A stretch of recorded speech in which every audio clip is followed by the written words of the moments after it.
topic that I have today is factors that influence conception and yoga for healthy conception.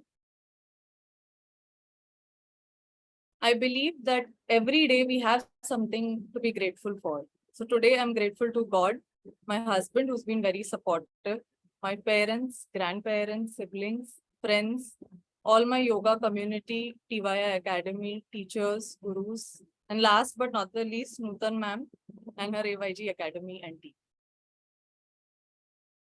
So I will be taking you through these points, starting with conception, the ingredients required for conception, and the detailed description of those. It is also called Garbhasanskar Samagri, and prerequisites for conception, and lastly, yoga for healthy conception.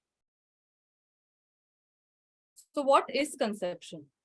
Conception is actually the first step towards pregnancy, where the fertilization of the sperm and the egg take place to form the zygote or embryo.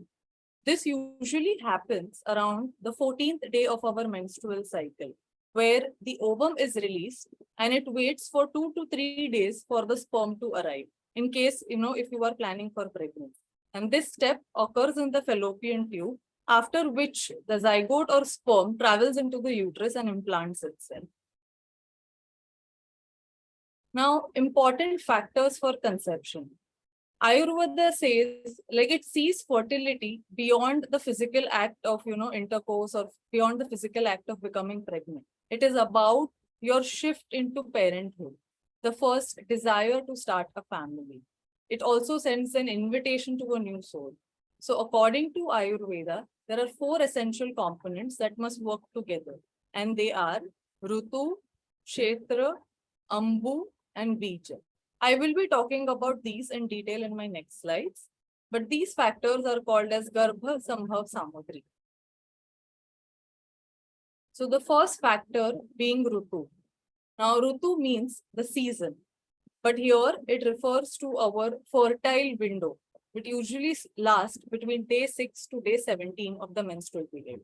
Once the egg is released, it waits for it in the fallopian tube, and this is the most decisive time or period for intercourse, for successful conception. The next being Kshetra. Now, Kshetra actually includes the whole reproductive system, but in this case, it mainly refers to the uterus, because that will be the place where your embryo or zygote will be implanted and the baby will grow. Next being Ambu.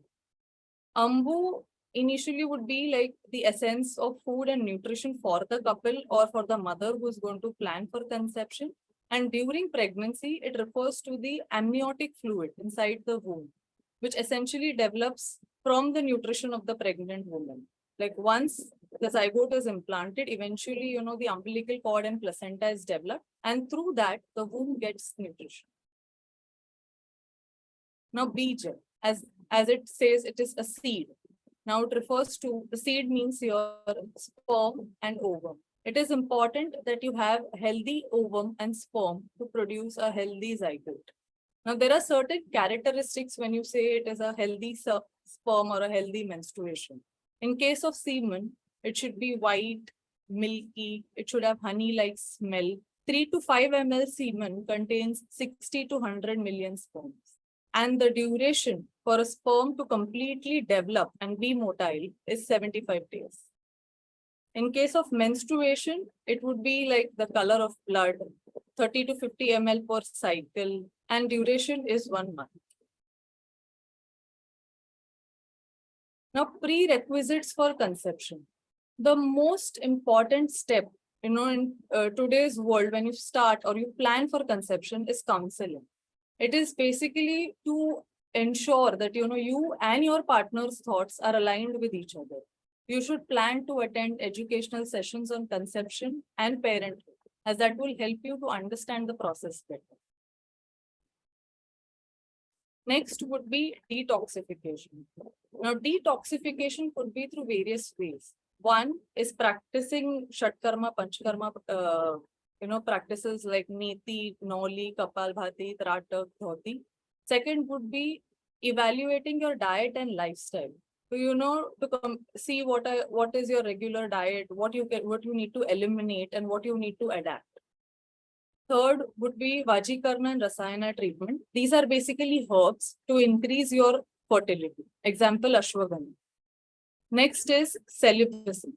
Like as I said, like the sperm takes 75 days to develop completely. So you should maintain the 2.5 month, gap between your intercourse before you plan for conception. In this phase, you can develop your bond through actions and words with your partner. Next could be practicing couple yoga, pranayama, meditation, and chanting. Couple yoga will help you increase, the bond between you and your partner. It will give you more time to spend with each other. Next could be diet, discipline, and rest.